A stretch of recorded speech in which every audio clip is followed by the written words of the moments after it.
And welcome into Big Al's Rant, everybody. Week 9. Hello. Alongside Big Al, I am merely Cayden McFarland.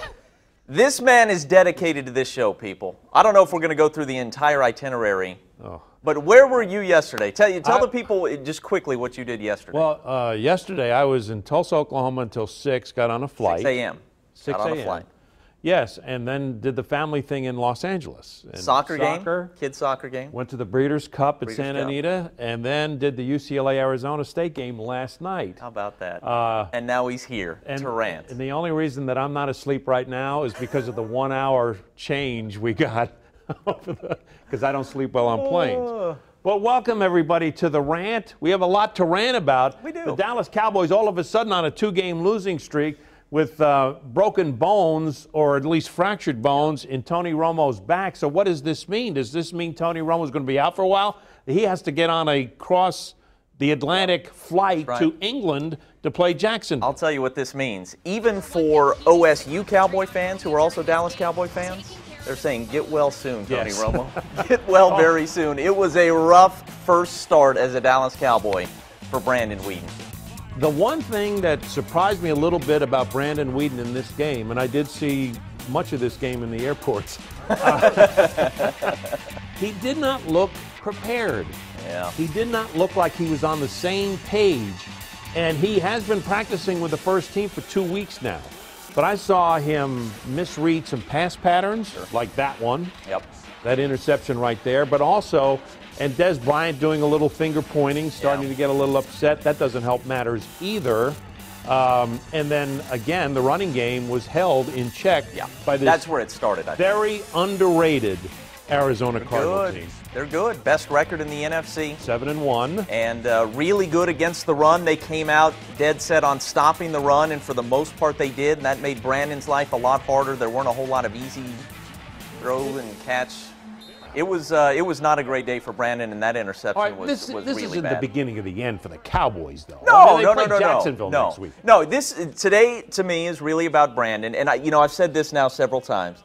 It fascinates me. I've been watching the NFL for 20, 25 years now, and it seems like there are never more than about 12 or 13 people on planet Earth who can play that position, quarterback in the NFL, at a really, really high level. There is no shame in not being one of those 12 or 13. And Brandon Weeden's got $1 million arm, but I'm not sure he has everything else you need to be a really great NFL quarterback. And there's no shame in that. There just aren't very many people who can do it.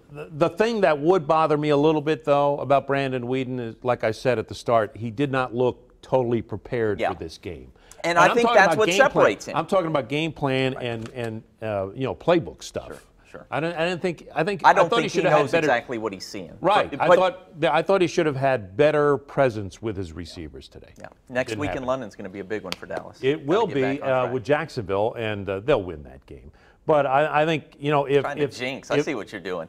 I see what you're doing.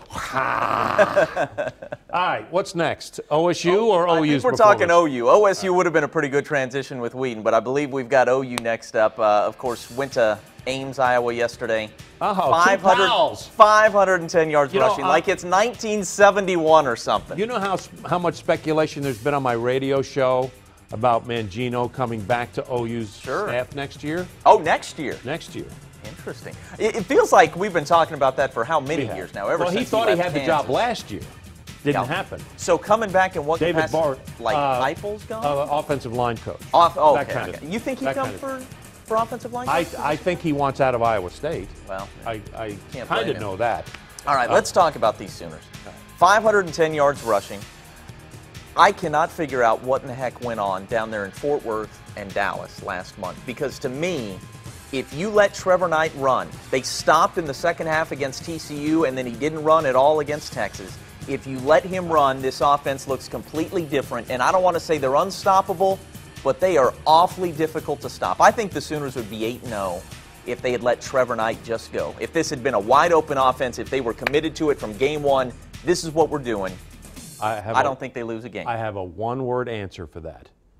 Injury prone. Sure. Is that one word or two? I think it's a word with a hyphen, so yes. I'll give you one. Yeah. Okay. We'll do that. Injury prone. And I really believe that they think if he gets hurt, they're toast in the backup quarterback department. They're probably right about that, but they're toast right now with 2 losses. So to me, and I understand where they were coming from. I understand why they got conservative, and I guess but it they was should have beaten Kansas. Cramping, right? He had cramping in the TCU. Yes, he ran for about 60 yards against TCU, right. and then there was dehydration and cramping, and so he stopped running, right. and the offense stopped moving the ball, and then for whatever reason they couldn't move it at all against Texas. To me, if they had been able to just keep running Trevor Knight, not all the time, but just enough to keep people honest. Off balance. Absolutely. I think OU would have beaten TCU and Okay, Kansas I want to State. ask you this question, however. Had Shepard not been hurt very early in that game yesterday, would they have run the football as much? No, that's an interesting theory, that they were forced to do some things that they weren't doing when they had Shepard to go to as kind of a safety blanket. You know, it's tough to say because Iowa State's not any good. No. Especially defensively, I think worst in the Big 12 stopping the run. So there were a lot of things available for the Sooners. That menu was big.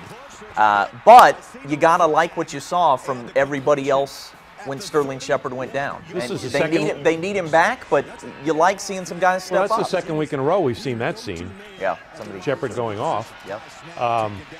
Ross had a nice game. Really nice. I have a hard time gauging what blowout wins against subpar competition means in the confidence department. That's a good point. Especially in college. Yeah.